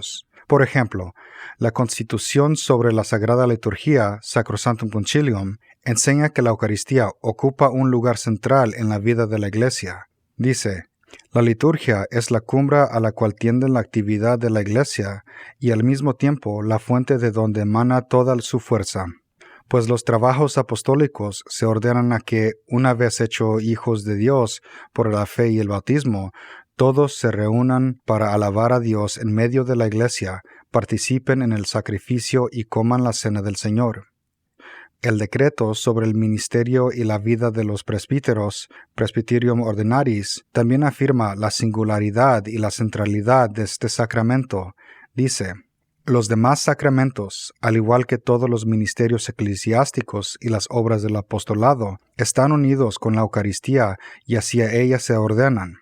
Pues a la Sagrada Eucaristía se contiene todo el bien espiritual de la Iglesia, es decir, Cristo en persona, nuestra Pascua, y pan vivo que, con su carne, por el Espíritu Santo vivificada y vivificante, da vida a los hombres que de esta forma son invitados y estimulados a ofrecerse a sí mismo, sus trabajos y todas cosas creídas juntamente con Él. Si la Eucaristía ocupa un lugar tan central en la vida de la Iglesia, y solo puede existir cuando un sacerdote con órdenes sagradas válidas consagra el pan y el vino, entonces se deduce lógicamente que la misión del sacerdote también es central en la vida de la Iglesia. Ad Gentes, el decreto sobre la actividad misionera de la Iglesia, lo expresa así: comulgando con Cristo cabeza por su propio ministerio, centrado esencialmente en la Eucaristía, que perfecciona la Iglesia, van conduciendo a otra a la misma comunión. Una idea errónea que surgió después del concilio fue que Cristo estaba presente de la misma manera en la palabra de Dios, o incluso en la asamblea de la misa, que en la Eucaristía. Por tanto, así como no se hacía una genuflexión ante las demás personas en la misa, no era necesario hacer una genuflexión ante el sagrario que contiene la Eucaristía. Es posible que esta creencia errónea haya sido una de las razones por la que el Papa Pablo VI publicó la encíclica Mysterium Fidei durante el concilio. Reprende esta enseñanza en el siguiente pasaje. Estas varias maneras de presencia de Cristo llenan el espíritu de estupor y dan a contemplar el misterio de la Iglesia. Pero es muy distinto el modo, verdaderamente sublime, con el cual Cristo está presente a su Iglesia en el sacramento de la Eucaristía, que por ellos es, entre los demás sacramentos, el más dulce por la devoción, el más bello por la inteligencia, el más santo por el contenido, ya que contiene el mismo Cristo y es como la perfección de la vida espiritual y el fin de todos los sacramentos. Tal presencia se llama real, no por su exclusión, como si las otras no fueran reales, sino por antonomasia, porque es también corporal y substancial, pues por ella ciertamente se hace presente Cristo, Dios y hombre, entero e íntegro. 18. ¿Qué es la adoración eucarística? La Iglesia, por supuesto, adora la Eucaristía en cada misa y la trata con reverencia y adoración cada vez que se debe trasladarse. La práctica que popularmente se conoce como adoración eucarística se refiere específicamente a la oración ante la Eucaristía fuera de un entorno litúrgico cuando ha sido reservado o expuesta en un vaso sagrado. El primer caso registrado de adoración eucarística tuvo lugar en el 11 de septiembre del 1226, cuando, en cumplimiento del deseo de Luis VII, quien acababa de obtener la victoria sobre los albigenses, un grupo de herejes. En acción de gracias, se expuso el Santísimo Sacramento, cubierto con un velo, en la capilla de la Santa Cruz. Fue tan grande la muchedumbre que el obispo Pierre de Corbier estimó convenientemente continuar la adoración por la noche, así como de día, por supuesto, y posteriormente quedó ratificada mediante la aprobación de la Santa Sede. La adoración eucarística se puede llevar a cabo con el Santísimo Sacramento expuesto en un recipiente de oro llamado custodia, o no expuesto o guardado en un tabernáculo, o sagrario.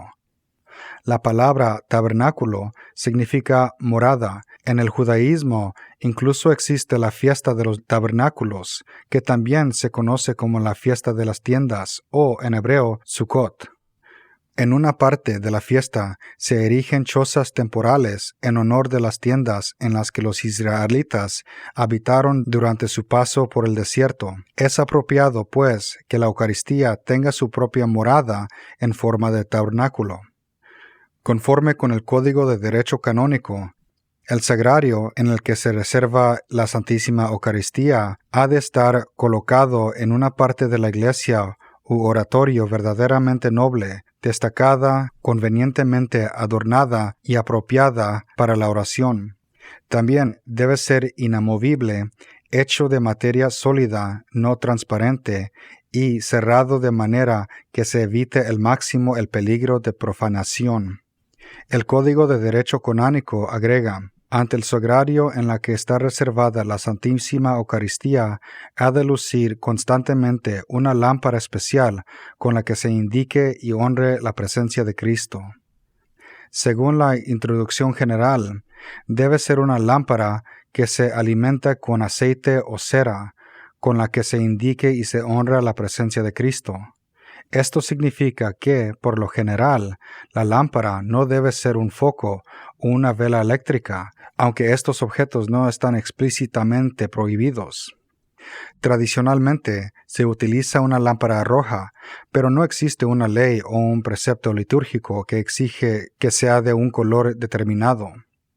Durante el tiempo de adoración, los fieles pueden orar de manera espontánea o recitar oraciones formales como el rosario.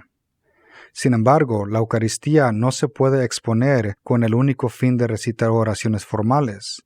La Congregación para el Culto de Divino afirmó en la edición del 1998 de Notizie: no se debe de exponer la Eucaristía solamente para rezar el rosario.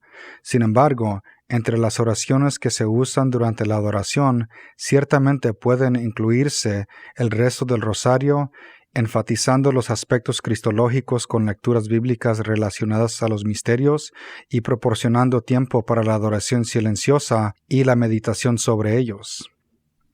Cuando la Eucaristía se expone por periodos prolongados, se le llama adoración perpetua, pero esto debe hacerse solo cuando existe una certeza razonable de que siempre estará alguien presente para adorar el Santísimo Sacramento, de manera que nunca puede desatendido.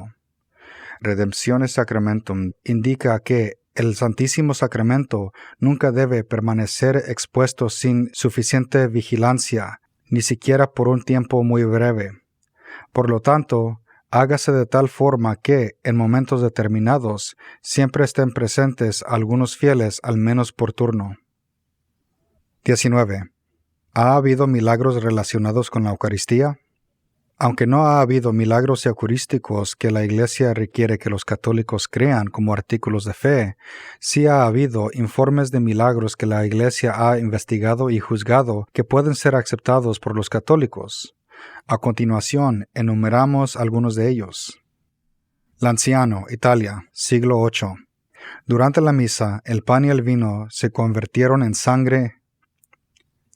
Lanciano, Italia, siglo VIII. Durante la misa, el pan y el vino se convirtieron en carne y sangre. La hostia y los glóbulos de sangre fueron preservados y siguen expuestos hasta el presente. En las décadas del 1970 y 1980, un equipo de investigadores examinó la hostia y determinó que la carne proviene de un corazón humano y que la sangre era tipo AB.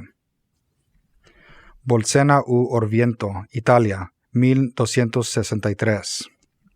Un sacerdote alemán llamado Pedro de Praga dudaba de la doctrina de la transubstanciación cuando, de pronto, mientras celebraba la misa, comenzó a emanar sangre de la hostia durante la consagración.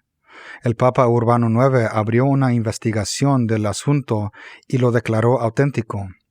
Después encargó a Santo Tomás de Aquino que compusiera el oficio de la misa y la liturgia de las horas para una fiesta llamada Corpus Christi, que estaría dedicada a la Eucaristía. Todavía hoy, durante la fiesta de Corpus Christi, la Catedral de Orvieto expone el lino que quedó manchado con la sangre de la hostia que Pedro de Praga sostuvo. Avignon, Francia, 1433. Tras varios días de lluvias torrenciales, toda la ciudad de Avignon quedó inundada, excepto un camino que conducía a la iglesia donde se guardaba la Eucaristía para la adoración perpetua. Los hermanos religiosos, a cargar de esta pequeña iglesia, aún celebran este milagro exponiendo el Santísimo Sacramento y entonando una parte del cántico de Moisés que se cantó cuando Dios retuvo las aguas del Mar Rojo durante el Éxodo. Eten, Perú, 1649. El padre Jerónimo de Silva vio la imagen de un niño en la hostia eucarística, y también se dice que varias personas tuvieron aparición del divino niño Jesús. Este milagro celebra en Eten cada año el 12 de julio. Trivandrum, India, 2001.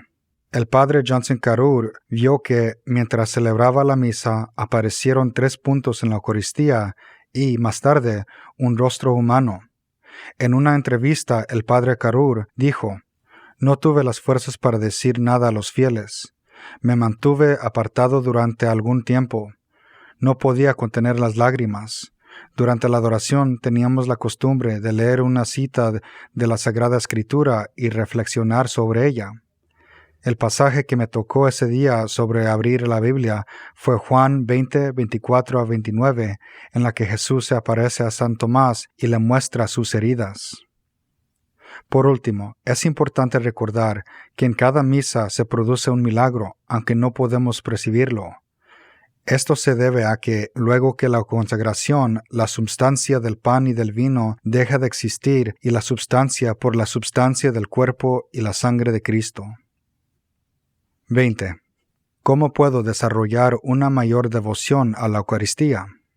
La forma más fácil de desarrollar una mayor devoción a la Eucaristía es asistiendo a misa diaria para poder recibir el cuerpo y la sangre de Cristo con regularidad. También se puede participar en una hora santa en la capilla local que tenga adoración perpetua o que practique la devoción de las 40 horas. Tal como lo indica el nombre, esta devoción dura 40 horas desde el que se expone el Santísimo Sacramento. En la Escritura, el número 40 simboliza la transformación del pueblo santo, como cuando los israelitas vagaron por el desierto durante 40 años, o cuando Jesús ayunó en el desierto por 40 días. Del mismo modo, a lo largo de la devoción de 40 horas, el adorador puede experimentar una transformación espiritual al pasar tiempo en la adoración con el Señor, aunque no está obligado a permanecer en adoración durante las 40 horas. Además, se puede leer escritos teológicos y eclesiales acerca de la Eucaristía, obras de teólogos como Louis Boyer. Su libro sobre el tema se titula Eucaristía, Teología y Espiritualidad de la Oración Eucarística, o escritos papales como la encíclica del Papa San Juan Pablo II, Ecclesia de Eucaristía. Por último, después de recibir a Cristo en la Eucaristía durante la misa, se puede rezar la siguiente oración que se le ha atribuido al Padre Pío. Quédate, Señor, conmigo, porque necesito tu presencia sobre no olvidarte. Sabes cuán fácilmente te abandono. Quédate, Señor, conmigo, porque soy débil y necesito tu fuerza para no caer tantas veces. Quédate, Señor, conmigo, porque eres mi vida y sin ti pierdo el fervor. Quédate, Señor, conmigo, porque eres mi luz y sin ti estoy en tinieblas. Quédate, Señor, conmigo, para darme a conocer tu voluntad.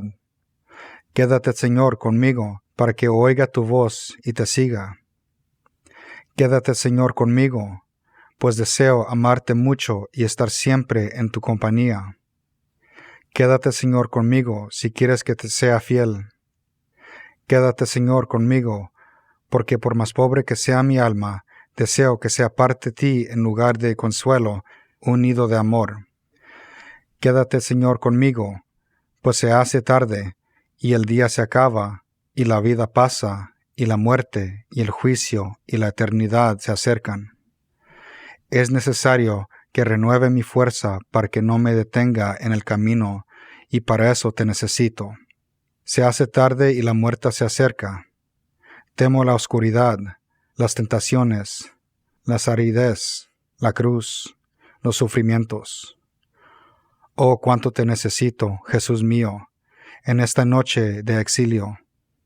Quédate, Jesús, esta noche conmigo, en esta vida, con todos los peligros te necesito.